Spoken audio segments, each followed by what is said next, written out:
Assalamualaikum Bang Ihsanuddin Nursi. Waalaikumsalam Warahmatullahi warahmatullahi wabarakatuh. wabarakatuh. Masa bertahun-tahun bisa dihubungi, hari ini agak susah ya, luar biasa. Ini dia. Ya, sehat Bang hari ini Bang?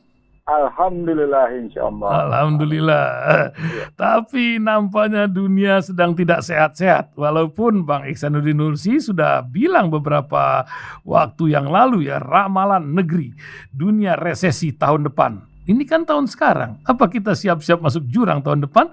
Apa yang menyebabkan berita ini bertengger di sana ya?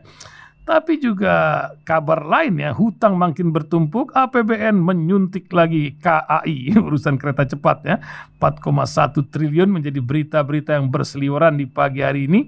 Sebenarnya kalau ada waktu ini ingin nanya juga kita masalah pengelolaan dana sosial yang jadi viral akhir-akhir ini, karena kalau saya di Mercy atau di Hilmi itu hampir benar-benar relawan, bahkan luar biasa kita pontang-panting di lapangan dengan dana yang pas-pasan gitu. Apa yang Bang Ihsanuddin Nursi lihat dari berita-berita berseliweran? Silakan Bang, dari sudut yang mana dulu? Yang pertama soal dunia ya, mungkin istilah saya kalau dalam buku saya intensitas buka Ya. Makin jelas ya. Jerman juga. Bukan sesuatu yang baru karena inilah saat di mana memang dipergilirkannya waktu kekafiran, kedajalan, kebatilan, kemunafikan, kefasikan gitu ya. Itu akan dihadang secara tegas-tegas oleh yang hak gitu. Dan kalau istilah saya di Rasil, dugaan saya akan mulai berlangsung nanti sejak 2035 sampai dengan 2040 dan itu akan benar. Untuk mencapai 2035 dia akan mulai nampak nanti prosesnya di 2023. Embrionya, benihnya sudah nampak dari 2020, tapi akan terus berlanjut dan akhirnya nanti 2035. Jadi kalau ada seorang kepala negara yang sebenarnya datang dengan tujuan dagang, lalu malah bicara tentang penyampaian pesan kepada musuhnya yang lain, itu malah gambaran bahwa situasi suka sebenarnya. Apalagi setelah seperempat pertemuannya dikempur habis-habisan. New York Times hari ini memberitakan misalnya itu karena memang motifnya adalah ketidakjelasan arah pada masing-masing pihak, apalagi di tengah Eropa, kalau menggunakan istilah Jenderal Wei Fenghe, gitu ya, dari seorang Menteri Pertahanan Cina, sudah dua wilayah, dua kawasan yang diacak-acak oleh Amerika, Timur Tengah dan Uni Eropa, dan berikut menurut Jenderal Wei Fenghe, Menteri Pertahanan Cina itu, akan diacak-acak juga Asia, termasuk Asia Tenggara. Karena itu dia ngebentuk Indo-Pasifik, kata Jenderal Wei Fenghe kemarin dalam International Institute for the Strategic Studies gitu, waktu bicara di Singapura pertengahan Juni kemarin. Artinya kalau melihat situasinya begitu, apalagi Cina tegas-tegas menyatakan kami akan melawan dan kami akan membuktikan bahwa kami adalah negara merdeka, berdaulat, dan Taiwan adalah bagian dari provinsi kami, bukan negara yang merdeka. Dengan begitu eskalasi akan makin meningkat karena kalimatnya tegas, kami akan melawan. Dan itu dinyatakan oleh dua jenderal Cina. Situasinya begitu-gitu. Saat yang sama ketika juga New York Times menyatakan negara-negara Eropa mulai krisis, Jerman mulai berantakan. Belanda lebih dahulu ya. Jadi sebelum Jerman itu Belanda dulu. Diikuti dengan Jerman, akan diikuti oleh Perancis nanti gitu ya. Negara-negara itu menggambarkan bahwa yang istilah saya dalam pertemuan dengan Menteri Pertahanan Indonesia tentang akumulatif power gitu, sudah akumulatif war, dan itu saya nyatakan dirhasil. Sejak kapan tuh? Iya, pernah ingatkan. Makanya wah ini yang disampaikan Bang Sanusi ini jadian sekarang. Itu akan kejadian gitu. Lalu saya kemarin membaca perbandingan jumlah hulu ledak nuklir, jumlah angkatan bersenjata, jumlah skuadron gitu ya. Cina masih di bawah Amerika jauh. Hulu ledak kalah, skuadron kalah, biaya militer kalah. Amerika sampai 800 miliar ternyata. Gede ya? 800 miliar US dollar maksud saya gitu. Cina belum sampai segitu gitu. Hulu ledaknya 6.000, Cina belum sampai segitu. Skuadronnya 15.000 sekian, Cina nggak segitu gitu. Tapi kata Cina, kami tidak akan memulai dengan perang militer. Tapi kami akan menunjukkan bahwa kami punya kekuatan militer untuk melakukan perlawanan. Kan sedap kan? Iya, betul, sudah. Sedap benar itu kalimat. Jadi saya mencoba membanding-bandingkan kekuatan militer dua negara gitu ya. Oh iyalah kalau Cina sendiri kalah. Tapi kalau Cina bergabung dengan Rusia, Cina bergabung dengan North Korea, Korea Utara bergabung gitu ya. Sejumlah negara yang menyatakan diri memang berbeda itu seru. Diikuti dengan pernyataan pertemuan BRICS kemarin. Yang menyebut kita akan menggunakan mata uang sendiri dan betul-betul ditinggalkan dolar. Itu kan apa yang selalu saya sebut di hasil bahwa ini akan perang berkepanjangan gitu. Perangnya akan berkepanjangan.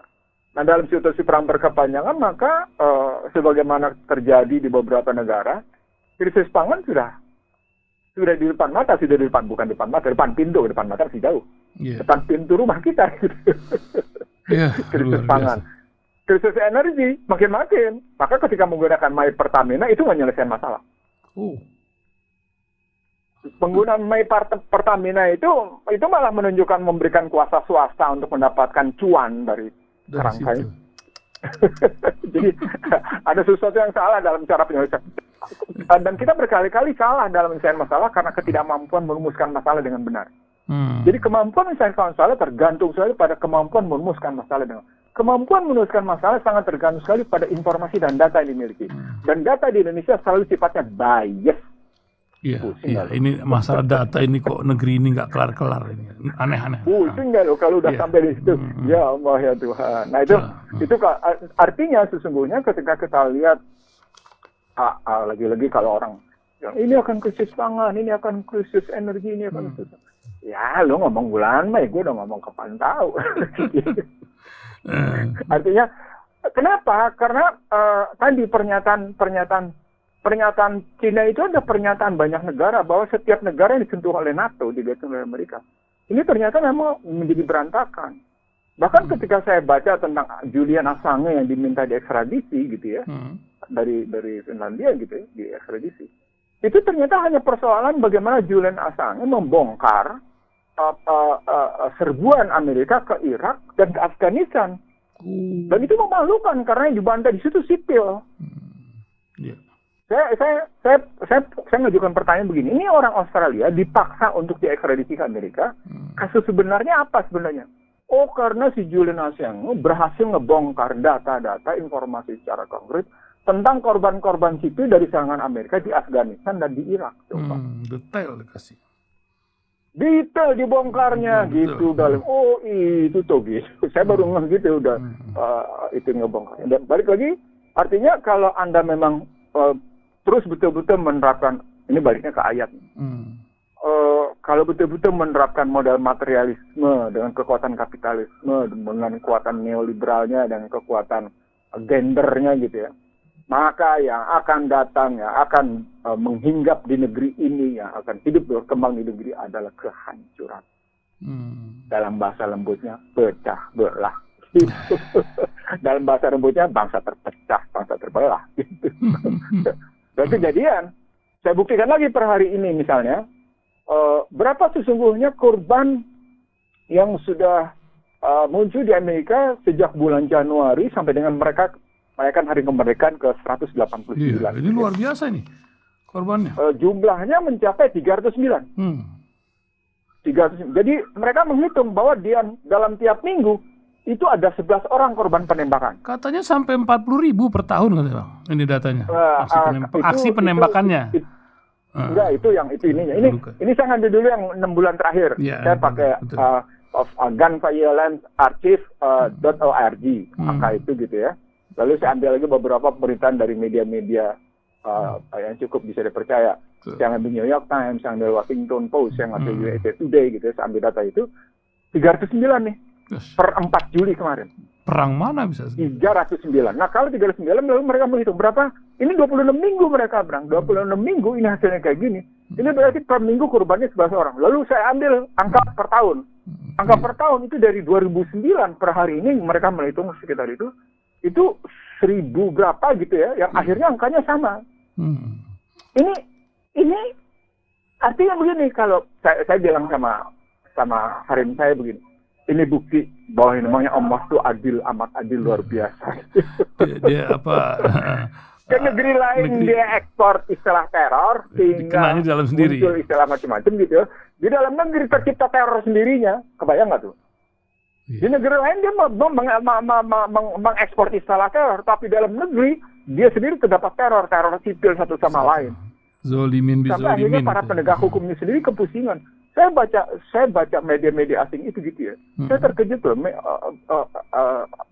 Illegal enforcer mereka itu sampai bilang, ini gimana ya kalau bahkan kalau baca hari ini misalnya bagaimana Joe Biden memperingati hari kemerdekaan mereka, terus kemudian terjadi korban di dekat Chicago yang kemarin itu terjadi di dekat Chicago gitu ya. Itu kayak gitu. Akhirnya orang ribut, ini kan seorang Republik Demokrat katanya, yang membutuhkan reformasi di bidang persenjataan, gun control itu nggak bisa muncul. Ya ujung-ujungnya soal military industrial complex, ujung-ujungnya soal siapa bertahan apa. Bener lah Thomas Friedman di New York Times, nggak bakal bisa didamain kayak gini. Di luar kita boleh kelihatan NATO utuh-utuh, ke dalam enggak kok katanya. Nah kalau kayak gitu apa sih? Nggak akan sampai ke nafsu mainan. Jadi hidup kalau modalnya selalu serakah, tidak jujur, dan basisnya materialisme, selalu tidak akan pernah melahirkan ketentraman, kedamaian. Jadi ulang, hidup kalau tidak jujur, serakah, gitu ya, dan basisnya materialisme, dia tidak akan pernah melahirkan ketentraman, kedamaian. Orang akan bilang, orang-orang keluarga kecil, iya enak aja, Anda kan hidup Anda sudah berkecukupan. Kami kan masih butuh motor, butuh mobil, butuh rumah segala macam. Sehingga kami terkena riba. Ya Allah ya Tuhanku, subhanallah, dia kagak tahu kita pontang-panting. Bukan soalnya. Artinya saya ingin mengatakan, kita harus berani berjuang untuk menyatakan diri kita memang, karena serangan awal itu dalam cara berpikir mereka selama 1 abad, sejak 1924 hingga hari ini, itu tetap riba. Saya ulang, sejak 1924 sampai dengan hari ini serangan mereka pertama tetap riba. That's why mereka menjadikan utang sebagai senjata. Kan saya udah berkali-kali saya bilang itu adalah 5I kan gitu. Iya, itu kalau ngeliatnya begitu gitu, kalau dekonstruksi. Itu satu ya, kita ngeliat begitu gitu. Dan ini nggak akan selesai karena si Cina itu kayak gitu, pertemuan BRICS kayak gitu ya. Di aspek keuangan makin keras, di aspek perdagangan makin keras, aspek militer Donbas, Ukraina Timur makin dikuasai oleh dan makin dikuasai. Rusia makin merengsek lagi, walaupun Pak Jokowi sudah duduk sedemikian dekat sama Putin kemarin. Ini bukan soal kedekatan nih. Nah, itu duduknya saja yang dekat. Kan kalau sana kan ada diplomasi meja pertemuan. Iya. Nah itu kan pernah saya bagi ke Ihsan Talib kan. Iya. Bagaimana Macron bicara dalam meja yang panjangnya 3 meter, di sebelah kiri Macron, di sebelah kiri adalah Putin. Setelah itu Macron menyatakan, saya tidak bisa bicara, ini perang akan panjang. Macron ngomongnya gitu, ini keras nih. Ini keras nih. Karena duduknya pendek. Itu padahal mejanya panjangnya 3 meter tuh. Tidak mau berdekatan sama sekali. Coba. Itu kan artinya saling tidak mencurigai. Itu kan artinya saling mencurigai. Gitu. Saling tidak, ngapain sih lo datang ke sini, duduk ngapain? Udah, gua akan perang terus, lo mau ngomong apa terserah lo lah kan gitu. Lihat itu Macron loh. Tuh. Sebagai salah satu anggota bergengsi di NATO. Itu kan artinya bawa pesan NATO, bukan bawa pesan Amerika, itu bawa pesan NATO. Itu kayak gitu. Masa sih nggak baca terus kita datang tiba-tiba menjadi juru damai. No way, ini soal harga diri Rusia kok. Yang saya pernah berkali-kali bilang, ini soal harga diri Rusia yang bertahun-tahun sejak 1994 diinjak-injak. gitu. Panjang. Sejak 1994 diinjak-injak.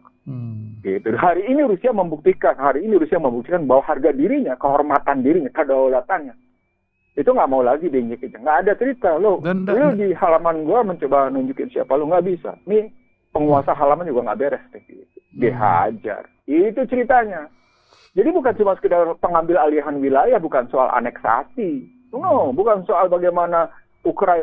Udah saya sebut lah. Ujung-ujungnya ini soal konflik Kristen garis keras dengan the Kabal gitu ya. Berikutnya dengan di mana kalangan suku lainnya dari Turki juga ikut membantu. Itu konfliknya ada di situ gitu kalau nggak. Jadi kalau kita mau damaikan, mana cerita yang namanya kafir mau berdamai? Walan tadoan ka Yahuda Nasara al-Tatabi'un kok gitu gimana? Dagang aja dagang. Dagang juga mikir-mikir. Lo dagang ngapain gua dagang sama lo? Gitu. Lu siapa mau dagang-dagang sama gua gitu.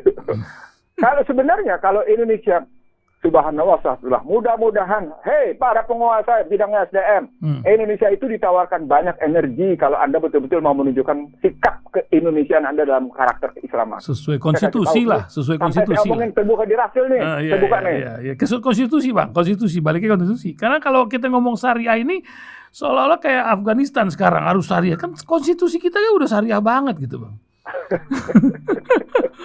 Gitu. Jadi aneh gitu loh, aneh betul gitu. Saya diomongin sama seorang bermain-main di panggung internasional di dunia energi. Kalau saja Indonesia mau menunjukkan betul-betul sikap sebagai persaudaraan Islamnya gitu, menunjukkan betul sikap keislamannya. Negara Islam lain mau ngebantu kok, dengan rendah hati mereka membantu. Ini nunjukin sebagai seolah-olah bukan negara Islam dan punya gengsi. Mana bisa? Mana ada? Nggak ada. Gitu. Contoh sederhana haji yang saya bilang ditambahin 10.000, tapi kan lu yang nggak mampu. Gitu kan bisa bilang 2 minggu lalu. Pemberitaan baru muncul hari Kamis, hari Selasa Ihsanuddin Nursi sudah menyatakan nggak bakal keambil tuh 10.000. Ya artinya lagi-lagi mari kita lihat diri kita. Jadi dalam bahasa sederhananya Allah mengajarkan untuk bisa kita melakukan muhasabah. Sholat 5 waktu itu salah satu poinnya adalah muhasabah. Apalagi kalau kita lakukannya tahajud, muhasabahnya makin dalam gitu. Lalu tiap 5 waktu kita disuruh muhasabah diri. Lalu pertanyaan berikutnya, muhasabah diri kita kayak gimana tuh? Lalu pertanyaan kita, sholat kita menghasilkan anil fasya wal munkar apa enggak tuh? Kalau begini, dalam bahasa lain juga, ketika kita bercengkerama dalam situasi kayak gini, kenapa kita malah mempertontonkan dengan vulgar perburuan kita akan tahta? Kenapa kita mempertontonkan perburuan kita akan harta? Seolah kita tidak punya malu berburu harta tahta kayak gitu, dan seolah besok nggak ada kematian gitu. Itu kan bahaya betul gitu. Nauzubillah min dzalik, ya mah kita berlindung dari sikap kayak gitu jangan sampai.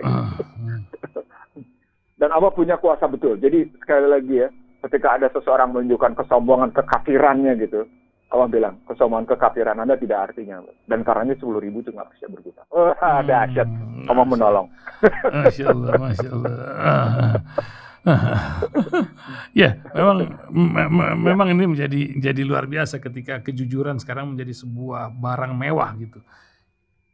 Ini terjadi juga Bang di NGO yang sedang disorot, walaupun Indonesia ini menjadi negeri yang paling besar charity di dunia. Apa Abang lihat dari kisah ini Bang? Problem utama adalah sesungguhnya kesulitan lapangan kerja. Lalu mereka melihat Islam memberikan jalan keluar, memberikan lapangan kerja melalui penghimpunan dana-dana seperti yang disarankan oleh Al-Quran. Mimma razaqnahum yunfiq gitu ya. Melakukan infak, melakukan zakat, melakukan sedekah gitu. Potensinya kan luar biasa gitu. Makin hari orang makin meningkat kesadarannya untuk berinfak gitu. Untuk bersedekah, untuk berzakat, dan untuk berbagi secara sosial gitu ya. Dan kita tahu tiap organisasi punya masalah sendiri dalam persoalan reputasi dan kredibilitas di publik. Saya nggak akan sebut satu persatu ya, siapa-siapa yang punya reputasi dan kredibilitas di publik. Saya cuma menyatakan itulah bukti bahwa sesungguhnya badan resmi yang dimiliki oleh pemerintah, dalam hal ini Basnas, menghadapi satu tantangan luar biasa untuk membuktikan bahwa dia efektif, dia mampu meningkatkan kepercayaan masyarakat Islam sehingga orang masih memang masyarakat masih punya pilihan, tetapi paling tidak kalau reputasi dan kredibilitas itu tinggi, maka sesungguhnya dia akan berguna. Saya ingin mengatakan begini, satu badan punya reputasi dan kredibilitas tinggi ketika representasi orang akan dana yang diberikan kepadanya itu sesuai dengan harapan, sesuai dengan rasa terwakili, sesuai dengan kepercayaan, sesuai dengan apa yang mereka pikirkan, yang mereka bayangkan. Saya percayakan uang saya satu sebagai bentuk infak, sedekah, atau zakat, atau kemudian sosial, bantuan sosial, dana sosial lain. Saya percayakan. Yang kedua, dengan kepercayaan itu saya berharap akan begini. Yang ketiga, saya akan menunjukkan bagaimana saya akan meminta bagaimana Anda bertanggung jawab. Yang ketiga, saya akan menunjukkan betapa uang itu akan dapat bukti. Saya tanya balik sama yang Ahli Ihsan Talib. Mana 4 institusi yang sungguh-sungguh melakukan itu? Hampir sulit. Kenapa sesungguhnya sulit? Karena tidak ada relasi sampai seberapa jauh para lembaga yang kayak gini melakukan riset tentang jamaahnya atau kemudian warganya, memberikan kepercayaan kepada mereka dengan tujuan apa, sehingga mereka harus menjawab dengan kayak gimana. Nah, kalau mereka bilang pertama mereka bukan lembaga zakat, tapi mereka lembaga aksi cepat tanggap dalam rangka disaster management gitu ya, disaster fund. Maka saya berpendapat sejak awal dan kebetulan terus terang saya ketemu dengan berbagai lembaga itu gitu. Bahkan saya pernah menjadi pembicara di gedung itu gitu ya. Saya pernah menjadi pembicaranya dan saya menceritakan betapa pentingnya menjaga reputasi dan kredibilitas dengan melihat dengan menjunjung tinggi modal sosial. Nah, kalau sudah sampai modal sosial, ini teori makronya modal sosial, teori mikronya soal bagaimana aktivitas pekerjaan tanggung jawab dan kemudian menghadirkan bukti lewatnya namanya neraca macam-macam di dalam itu. Nah, ketika yang muncul di dalamnya adalah orang-orang yang sekedar mencari hidup dengan gaji ratusan juta gitu ya. Itu kan sekedar bukti bahwa salah tempat gitu. Kalau Anda bilang bahwa disaster management itu mahal, kenapa Anda nggak menyebut sebagai ini bagian dari, kebayang nggak itu 13,7 loh. 13,7%. 13,7% itu tinggi loh.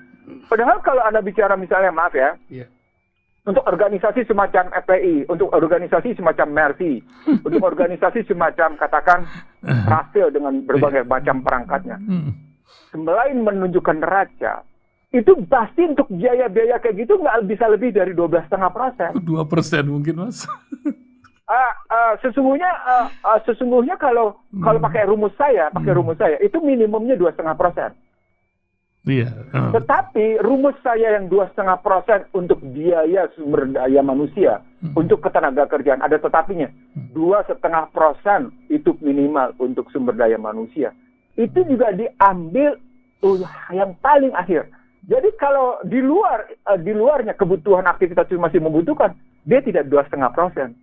Dia di bawah 2,5%. Iya. Ahli Ihsan Talib, saya ngomong kayak gini karena dulu saya di Al-Azhar melakukan itu. Jadi kami mengutamakan untuk kemudian betul-betul melakukan kegiatan sosial gitu ya. Lalu kami tidak berusaha mengambil apapun. Kalau kemudian kami mengalokasikan 2,5% sesungguhnya untuk menjaga-jaga jika ada kekurangan biaya yang disebut dengan kontingensi ya. Kita siapkan kontingensinya gitu. Dan karenanya kami bisa tidak mendapat apa-apa, bukan bisa. Acap kali tidak mendapat apa-apa. Mendapat, cuman di omil akhir, Mas. Ya. Mendapat, cuman nanti itu sebagai tabung akhirat kita, begitu kan? Itu yang saya bilang mendapat dalam pengertian materialisme. Karena yang kita dapatkan adalah satu kebahagiaan yang amat sangat mendalam ketika kita lihat pekerjaan kita itu menghasilkan sesuatu yang berguna bagi masyarakat banyak. Sesuatu yang betul-betul mengatasi problema masyarakat. Sesuatu yang betul-betul menjalankan apa yang diharapkan oleh para pemberi, sesuatu yang dipercayakan oleh para pemberi, sesuatu yang dimintakan pertanggungjawaban, sesuatu yang dimintakan buktinya itu apa gitu. Kan kalau pakai ayat kan jalan wa ma miskala dzarratin saroyar kan. Jadi satu kebaikan yang memang sejarah apapun akan dijawab, sekecil apapun akan dijawab kalau itu kejahatan juga gitu. Tapi problemnya sesungguhnya ketika di Indonesia muncul kayak gitu, itu kelihatan. Ini juga sesungguhnya menyangkut dengan dan itu sebenarnya bukan ACT saja. Kalau kita sebut itu bukan hanya ACT saja kalau saya. Itulah makanya bukan ini buat saya ada yang sedang menertawakan nih sesungguhnya. Saya buka aja. Ada yang sedang menertawakan. Ini yang mesti digarisbawahi. Betapa yang namanya organisasi-organisasi Islam dalam rangka fundraising kayak gini itu selalu kayak gitu. Itu makanya kalau kita juga bicara wakaf di Indonesia jadi susah jadinya. Karena problematiknya trust each other-nya rendah, percaya satu sama lainnya rendah. Ketika trust each other-nya rendah, itu naik ke atas, komitmennya nggak ada yang kokoh. Ketika komitmennya nggak ada yang kokoh, itu balik lagi ke atas. Nilai-nilai yang dianutnya semu. Kacau nggak tuh kalau kayak gitu? Kacau banget. Jadi evaluasinya begitu gitu dalam kerangka modal sosial. Jadi kita bangun tuh indikator modal sosialnya untuk menakar apakah benar apa enggak kayak gitu kita jalanin. Itu yang pernah saya bilang sama Ihsan Philip. Jadi kalau kita mau bilang mercy, kalau kita mau bilang rasil, kata kuncinya adalah sederhana, inputnya, bagaimana outputnya, bagaimana dipertanggungjawabkan, sehingga merasa orang merasa harapannya terpenuhi, orang merasa keterwakilannya terpenuhi, orang merasa uangnya digunakan secara benar, uangnya kemudian dipertanggungjawabkan, uangnya kemudian memang ada bukti penggunaannya. Karyanya ada. Jadi itu prinsipnya. Jadi yang disebut dengan bagaimana kita mendapatkan kepercayaan ini begitu. 5 hal atau 4 hal tadi kan sesungguhnya kelihatan gitu dalam indikator-indikator bagaimana modal sosial itu terbukti sama sekali. Maka gagasan misalnya kayak gitu, silakan kita bermain-main dengan benar, tetapi kita bisa menunjukkan secara publik baik pertanggungjawabkan secara audit gitu ya, maupun pertanggungjawabkan secara aktivitas. Jadi ada 2 bentuk pertanggungjawaban. Pertanggungjawaban dalam bentuk audit, pertanggungjawaban dalam bentuk aktivitas, gitu ya. Dan di dalam pertanggungjawaban dalam bentuk audit itu kelihatan secara jujur berapa sesungguhnya uang kita keluarkan tenaga kerja. Di situ kelihatan apakah seseorang di situ mencari hidup di situ apa enggak gitu. Terbuka semuanya. Terbuka semuanya dan yang paling penting adalah ketika Anda menumpang hidup di situ kelihatan problematik negeri ini adalah problematik kesulitan mencari kerja sehingga setiap lapangan pekerjaan orang akan mengoptimasi bagi kepentingan diri. Itu problem. Di situ sesungguhnya menentang gambaran negara malfunction dalam menyiapkan job guarantee. Ini mestinya negara maladministration, malfunction dalam job guarantee. Jadi juga jangan disalahkan mereka. Ini kan mestinya karena tugas mereka cuma bagian dari sebuah sistem sosial, mereka cuma bagian dari sebuah sistem politik yang malfunction dan tadi maladministration sehingga tadi. Ya, ini kan saya mau menyampaikan konstitusi kita kan sudah menjamin anak yatim, anak terlantar dan lain ditanggung oleh negara. Harusnya negara yang berfungsi. Mestinya begitu. Itu yang saya bilang problemnya ketemu dengan pasal 34 yang berikutnya kan di bawahnya soal jaminan sosial. SJSN kan sistem jaminan sosial negara dan kan. Kepercayaan. Yang akhirnya wujudnya pada BPJS Ketenagakerjaan dan BPJS Kesehatan. Padahal yang disebut dengan dipelihara itu bukan hanya melulu soal kesehatan dan ketenagakerjaan, tapi menyeluruh. Tapi di situ lagi-lagi gimana mau jalan disumpah dengan Al-Quran jadi kepalanya berani tetap berbohong. Tuhan aja ditentang ya. Nah, Bang Ihsanuddin Nursi sebagai penutup ini yang memang luar biasa ini. Hari Sabtu atau Ahad nih sholat Id, Bang. Kita ini juga apa ingatan-ingatan dari pengorbanan Nabi Ibrahim nih, hikmah di tengah suasana sekarang ini, Bang. Silakan, Bang. Yang pertama soal Kerajaan Arab Saudi menentukan wukuf di Arafah tanggal 8 ya, 8 Juli. Insyaallah Jumat.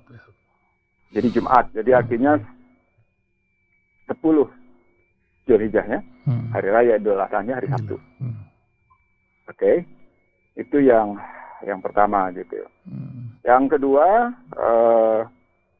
saya ingin mengatakan sesungguhnya kalau kita lihat keputusan 3 menteri gitu ya, keputusan 3 menteri tentang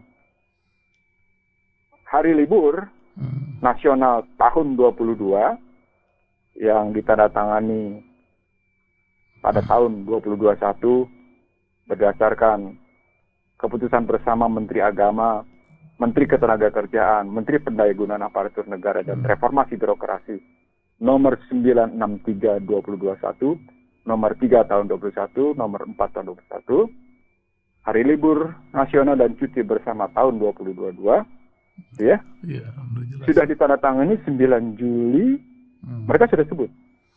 Nomor 11 di sini. Jadi ada 15 hari libur. Nomor 11-nya adalah 9 Juli, Sabtu. Di situ sudah ditegaskan Hari Raya Idul Adha. Jadi ketika diputuskan kemarin 10 Juli, ini bertentangan dengan keputusan bersamanya sendiri. Apa motifnya bertentangan? Nggak usah kita masalahin ya. Iya, nggak usah lah. Nggak usah. Nanti bagian ustadz tuh bukan kita lah. Ya, walaupun ini persoalan, walaupun mereka bilang, ini basisnya ru'yat, ini basisnya hisab. Coba lihat riwayat bagaimana ru'yat dipegang. Coba lihat bagaimana hisab dimunculkan. Baca. Kenapa matahari dan bulan beredar pada porosnya masing-masing, matahari mengitari bumi? Itu apa artinya? Itu supaya kalian tahu waktu, menghitung waktu. Itu kan artinya lebih kuat ayatnya dalam soal perhitungan waktu. Dan itu berarti hisab. Itu karenanya Cina yang kayak gitu belakang sudah bisa sudah bicara tentang space station di Amerika di Dirgantara sana. Saya ulang, sudah menggunakan space station. Itu kalau tidak menggunakan hitungan nggak ada space stationnya Cina di sana. Gimana sih orang-orang ini mikirnya? Heran gua. Heran deh, banget ya, heran deh. Sabar. Kalau saya bilang Amerika, dia kan teknologinya udah maju. Iya deh, gue pakai yang belakangan aja deh. Siapa? Itu Cina. Dia sudah mendarat di Mars, dia sudah mendarat di bulan terjauh, di tempat yang tergelap untuk membuktikan bahwa teknologinya udah maju. Artinya, ayat yang menyatakan matahari dan bulan beredar pada porosnya masing-masing, matahari itu dengan ditutup dengan supaya kalian menghitung, itu berarti menggunakan hisab. Itu berarti nggak mungkin selalu terjadi perbedaan waktu antaranya namanya bulan dan matahari. Selisihnya sampai kayak gitu. Ini kalau pakai ini udahlah, susah kayak gitu. Udah. Kita pegang aja yang memang ayatnya begitu gitu. Baik. Nah, kalau kemudian pada pelaksanaan hajinya suka tidak suka, setuju tidak setuju, seperti saya bilang berkali-kali. Kita menjalankan haji sudah saya kira sudah berapa generasi ya. Paling tidak kalau saya ingat generasi saya aja deh, sudah sampai dengan 2 generasi lebih, itu statusnya ritual. Apalagi dengan problematik yang muncul, misalnya kalau saya ingat betul bagaimana ngejelekin Islam sendiri dong jadinya. Tapi poinnya adalah, yuk kita benahin yuk gitu loh penyelenggaraannya. Karena saya bilang ketika saya kemarin cerita di Rasio dan kemudian saya ngomong cuap-cuap soal BPKH, soal penyelenggaraan haji sebelumnya karena saya waktu itu masih menggunakan paspor coklat gitu ya. Lalu berikutnya cerita tentang bagaimana saya diundang Nasdem, bagaimana harganya naik, bagaimana hitung-hitungannya, bagaimana isu yang beredar tidak mampunya 10.000 ditambahan kuota itu pada akhirnya soal biaya. No, ini simpang siur karena problematiknya soal bukan mismanagement. Kalau mismanagement itu kan pengertiannya ada sesuatu yang hilang dalam pengelolaan gitu ya. Ini bukan mismanagement. Nah, kalau sudah itu berarti kita mesti ngeliat input. Salah satu kata kuncinya, berhentilah menerima pendaftaran di setiap waktu. Karena outputnya kecil, sementara outputnya berkali-kali lipat dari inputnya berkali-kali lipat dari outputnya. Yang diberangkatkan itu yang tahun ini cuma 100.051. Yang ngedaftarnya berkali-kali lipat dari 100.000. Kan itu bukan menggiurkan untuk penyalahgunaan keuangan. Gitu loh. Dan itu menggiurkan semua pihak. Gitu. Uang itu merah, uang itu darah, uang itu panas. Gitu. Itu karakter uang itu selalu begitu. Nauzubillah min dzalik ya. Kalau sudah, saya teringat oleh salah seorang konglomerat di salah satu konglomerat dari lima konglomerat terkaya di Indonesia gitu ya. Menyebutkan, uang itu panas, jangan begitu, lihatnya gitu. Itu dia omongin ke orang lain. Saya ada di situ karena kebetulan saya sedang menyampaikan satu materi gitu, positif. Sehingga dia, uang itu panas gitu. Dan kita harus, itu konglomerat itu yang ngomong kayak gitu. Nah, kalau kita melihatnya begitu, artinya sesungguhnya problematik manajemennya harus dibenahi. Maka ketika kita pergi ke Arab Saudi juga mestinya pengurus Al-Haramain juga ngebenahin. libatkan Oki dong, kan saya bilang. Oki jadi steering committee-nya, kan kita pernah juga bilang nih tahun lalu pernah nih, usul di apa Rasil nih. tidak bisa. Dari situ saya pernah ngomong kayak gini nih. Tahun lalu. Oki itu jadi steering committee-nya. Oke lah, Anda jadi organizing committee-nya, organisasi pelaksananya gitu. Tapi juga melibatkan negara-negara tertentu dong, sehingga tiba-tiba hari ini kita mendapatkan berita biaya di Arafah Mina 6.000 real. Nah itu dari 3.000 4.000 real menjadi 6.000, ada apa nih gitu? Dari sana kelihatan sesungguhnya Arab Saudi itu tidak terlampau banyak uang, dan mereka mengharapkan dari negara-negara untuk berangkat umroh dan haji sehingga menghasilkan devisa buat mereka. Di tengah namanya harga minyak juga berbenturan gak karu-karuan. Ini kan soal Nabi Ibrahim, doanya itu akan tetap jadi makmur. Nah kalau doa Nabi Ibrahim, Nabi Ibrahim bukan cuma sekedar makmurkan Mekah, bukan sekedar itu gitu, tapi menjadikan anak keturunnya Rabbi habli minas solihin, kan gitu kan keturunan. Maka sesungguhnya mereka yang berangkat haji mestinya menjadi soleh. Itulah haji mabrur. Nah apa tuh haji mabrur? Haji mabrur adalah mereka yang menyemangkat dirinya berdasarkan semangat-semangat yang ada dalam Ibrahim, yang ada dalam semangat dalam Ismail, yang ada dalam semangat dalam Nabi Muhammad Rasulullah SAW. Apa itu? Lihat dari Futuh Mekah dong, sampai dengan Haji Wada gitu. Kalau pada riwayat Rasulullah, kita mesti lihatnya dari Futuh Mekah sampai dengan Haji Wada. Kalau kita ngeliatnya dari Futuh Mekah sampai dengan Haji Wada, maka ceritanya adalah bagaimana umat Islam sedunia itu bersatu hanya memegang kul huwallahu ahad. Masya Allah, jam 9. Assalamualaikum warahmatullahi wabarakatuh. Waalaikumsalam warahmatullahi wabarakatuh.